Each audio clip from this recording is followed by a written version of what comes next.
Materi kali ini kita akan membahas tentang asuhan keperawatan jiwa dengan gangguan perawatan diri dan kognitif. Kasus pertama yang kita bahas adalah gangguan perawatan diri atau defisit perawatan diri.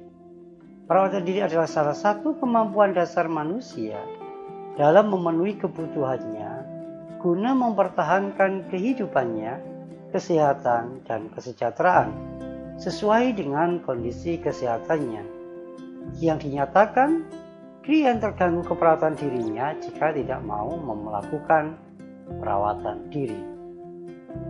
Dalam pengkajian perawatan diri, khususnya dalam aspek fisik, psikologi, dan sosial, tindakan keperawatan jika kita mendapatkan kasus jiwa dengan masalah kurangnya perawatan diri, maka strategi pelaksanaan yang pertama kepada pasien adalah identifikasi penyebab defisit perawatan diri, berdiskusi dengan pasien tentang pentingnya kebersihan diri, berdiskusi dengan pasien tentang cara menjaga kebersihan diri, menganjurkan kepada pasien memasukkan dalam jadwal kegiatan harian.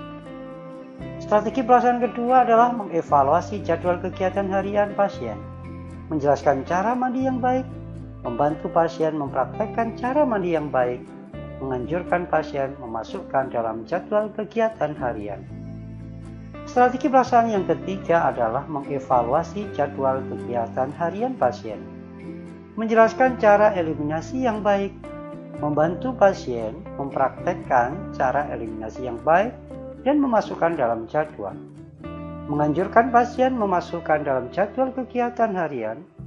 Dan strategi pelaksanaan yang keempat adalah mengevaluasi jadwal kegiatan harian pasien, menjelaskan cara berdandan, membantu pasien mempraktekkan cara berdandan, menganjurkan pasien memasukkan dalam jadwal kegiatan harian. Sasaran yang kedua adalah keluarga.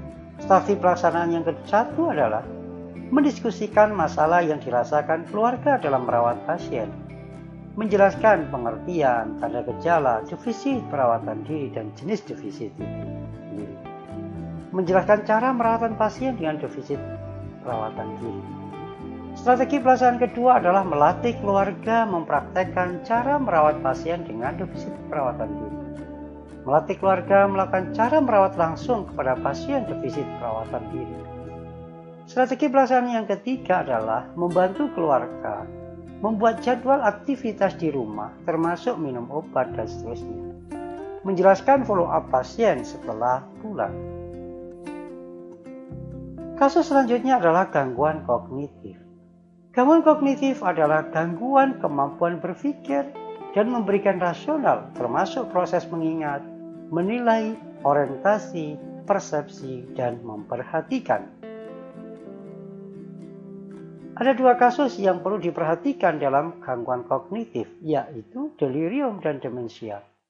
Di mana perbedaannya?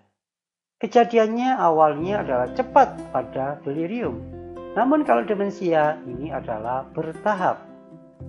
Pada proses gangguannya, fluktuasinya luas untuk delirium, dapat berlangsung terus selama beberapa minggu selama penyebab tidak ketahui. Namun proses gangguan pada demensia lambat namun terus menurun, lebih dari 6 bulan. Tingkat kesadaran pada delirium adalah berfluktuasi dari mulai waspada sampai sulit dibangunkan, tapi pada demensia adalah normal. Tingkat orientasi, pasien disorientasi, bingung pada delirium, tapi pada demensia juga sama, pasien disorientasi dan bingung. Afek atau ekspresi wajahnya pada delirium berfluktuasi, tapi pada demensia adalah labil, apatis pada tahap lanjut.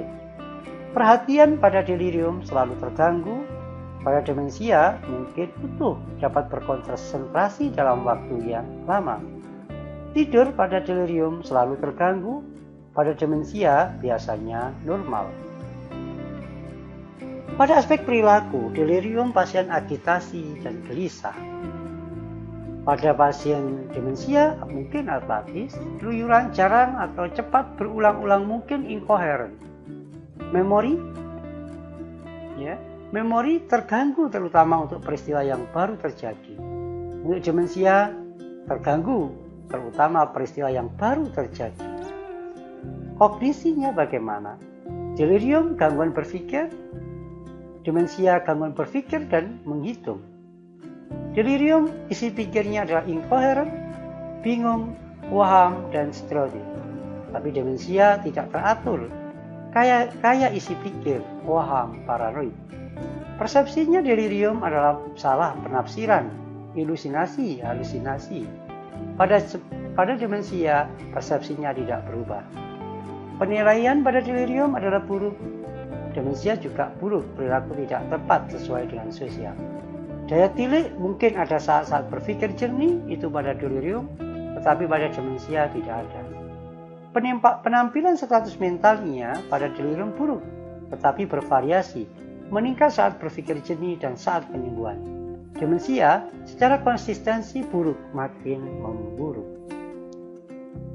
Diagnosa keperawatan yang kemungkinan terjadi banyak hal, seperti cemas, komunikasi, hambatan verbal, bisa saja penularan kopling keluarga, ketidakefektifan kopling keluarga, risiko jatuh, definisi perawatan diri, dan gangguan proses berpikir, kerusakan interaksi sosial, dan lain sebagainya. Intervensi pada delirium, penuhi kebutuhan fisiologis, intervensi pada gangguan persepsinya, komunikasi, melakukan edukasi atau penyuluhan pada pasien. Sedangkan intervensi pada demensia, orientasikan, beri tanda yang jelas di kamarnya dengan menggunakan namanya. Anjurkan pasien untuk menyimpan barang pribadi di kamarnya, gunakan lampu tidur, sediakan jam dan kalender, sediakan surat kabar, orientasikan secara verbal sesering mungkin. Kemudian dikomunikasikan. Perkenalkan diri Anda, tunjukkan sikap positif tanpa pamrih, gunakan komunikasi verbal yang jelas, hindari penggunaan kata ganti, atur suara, gunakan pertanyaan iya tidak, minta satu hal dalam satu kesempatan, komunikasi verbal selaras dengan non-verbal, pelajari kehidupan masa lalu pasien, berikan perasaan bebas dan terlindungi. Dukung mekanisme coping, kurangi keluyuran, kurangi aktivitasnya.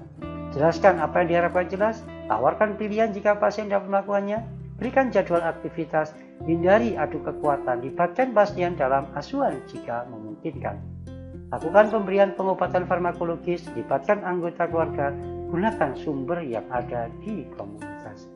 Demikian materi kali ini, sampai ketemu dengan materi berikutnya.